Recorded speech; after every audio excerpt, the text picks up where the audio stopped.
It's time for L Day 3. Today we're going to put the finishing touches just to make it look even more layered, and that is the option of adding an inline. So remember that an inline is a line that goes down the center of your letter, and for this one, because our letter's not very wide, we will just keep it as a line.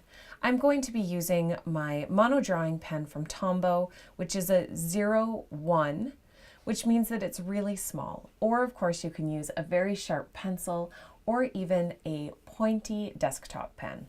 You want to enhance the areas that are thicker by drawing a line in the middle of them. This will also help to enhance areas where you might have one portion of the letter overlapping the next, because it's just helping to highlight that this part of the letter is continuing.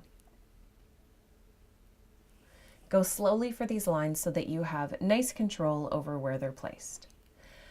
Next, we have our letter that does have a little bit more overlap during those downstrokes.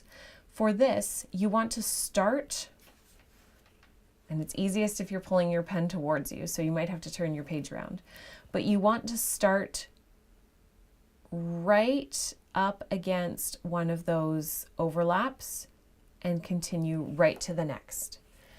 Then scoot underneath that overlapped area and continue down until the downstroke thickness is gone.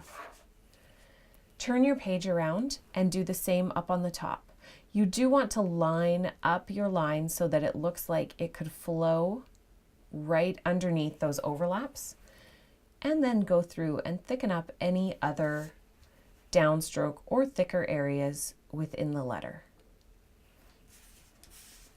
This is just another way to enhance the overlap and shadow effect that you have created for your letter.